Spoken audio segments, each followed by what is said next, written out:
Cement plant workers union Bagheri unit संबंधित C2 ने मजदूरों की मांगों को लेकर अल्ट्राटेक सीमेंट प्लांट बघेरी में एक दिन की पूर्ण हड़ताल की। इस हड़ताल में 600 मजदूरों ने प्लांट में काम पूरी तरह ठप रखा। यूनियन ने बताया कि अगर प्रबंधन ने शीघ्र मांगे पूरी न की तो आंदोलन तेज होगा। उन्होंने कहा कि मजदूरों की जायज मांगों को उठाने वाले 6 मजदूर नेताओं को मांग पत्र पर समझौता वार्ता के दौरान सस्पेंड करके गैर कानूनी कार्य किया गया। स्थानीय पंचायत व पुलिस द्वारा इन मजदूरों को क्लीन चिट देने के बावजूद इनमें से 2 मजदूरों को नौकरी से निकाल दिया गया, वो एक की ट्रांसफर कर दी गई। कंपनी प्रबंधन का यह रवैया कतई सहन नहीं होगा, वो इसके खिलाफ मजदूर लड़ाई तेज करेंगे।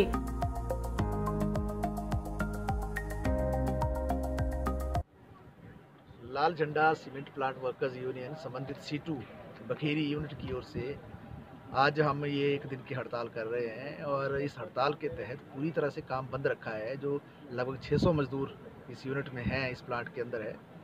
और ये हड़ताल इस बात को लेकर है कि पिछले 1 वर्ष से ज़्यादा समय से मजदूर अपनी मांगों को लेकर लड़ रहे हैं। कई मांगें हैं और बहुत सारे श्रम कानून हैं, यानी देश के जो कानून हैं उसको भी ये कंपनी लागू नहीं कर रही है।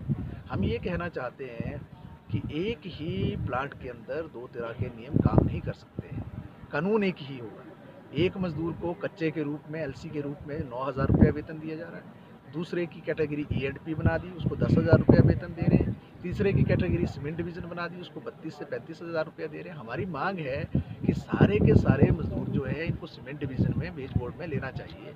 और ये भी मैं आपकी जानकारी के लिए बता दूँ कि पूरे देश में जहाँ जहाँ अल्ट्राटेक के सीमेंट प्लांट हैं, जो 9 प्लांट इन्होंने JP से टेक ओवर किए, जिनमें बघेरी भी एक है, बागा भी एक है हिमाचल के अंदर, और 7 और हैं, 9 है कुल। केवल उन्हीं प्लांटों के अंदर LC और E&P और सीमेंट डिवीज़न की कैटेगरीज बनाई गई हैं। जो पहले के प्लांट हैं अल्ट्राटेक के, उसमें सारे के सारे सीमेंट डिवीज़न हैं, यानी सभी मजदूरों को 32,000 रुपये से लेकर 35,000 रुपया वेतन वहाँ मिलता है। तो ये बड़े पैमाने का शोषण हो रहा है। और आपकी जानकारी के लिए भी मैं कहना चाहता हूँ, 26 अक्टूबर 2016 को उस वक्त के जो माननीय चीफ जस्टिस थे हिंदुस्तान के सुप्रीम कोर्ट के, जस्टिस खेड़, उन्होंने एक जजमेंट दी थी।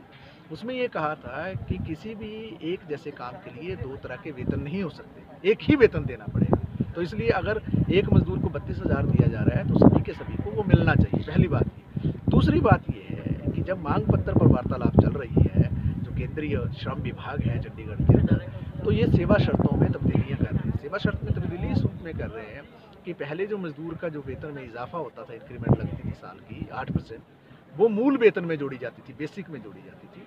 लेकिन अब उसको जो है हटाकर इन्होंने HRA शो कर दिया, हाउस रेंट जो है उसके अलाउंस के रूप में शो कर दिया, जो कि सेवा शर्तों का उल्लंघन है। जब भी मांग पत्र दिया होता है श्रम विभाग के पास, तब इस तरीके के बदलाव नहीं किए जा सकते हैं। जैसा पहले था वैसा ही चलना चाहिए कानून के अनुसार। तो वो भी एक काम इन्होंने किया है जो कि गैर कानूनी है। तीसरा काम ये है कि जिस तरीके से अभी मेस के चार्जेज इन्होंने बढ़ा दिए 900 रुपये से 1400-1500 रुपया कर दिया, ये भी सेवा शर्तों में तब्दीली है, गैर कानूनी है, जो कर नहीं सकती है कंपनी। क्योंकि इसके लिए अगर ये करना है तो जो हमारे उप श्रम निरीक्षक श्रम आयुक्त जो चंडीगढ़ में बैठते हैं, उनसे इजाज़त लेने की जरूरत थी, जो नहीं किया है।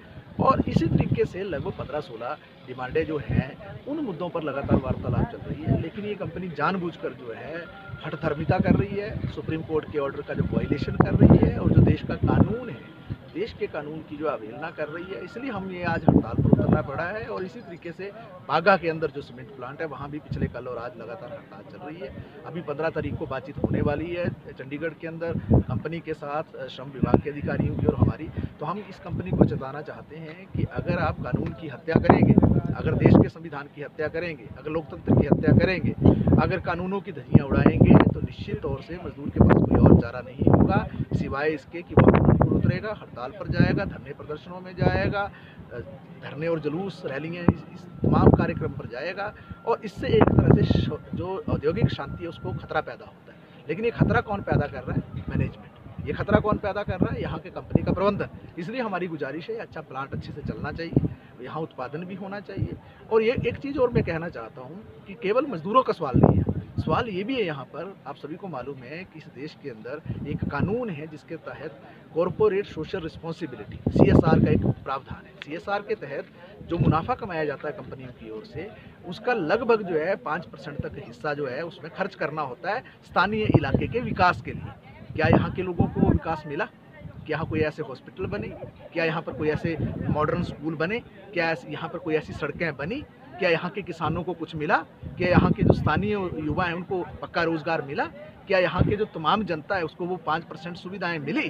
क्योंकि 5% का मतलब है कि हज़ारों करोड़ों रुपए का जो टर्नओवर ये कंपनी करती है, तो अगर उसका 5% आप लगाएंगे तो करोड़ों करोड़ों में जाएगा, वो भी सैकड़ों करोड़ों में जाएगा पूरे साल का। तो वो सैकड़ों करोड़ों रुपए कहाँ खर्च करने हैं ये?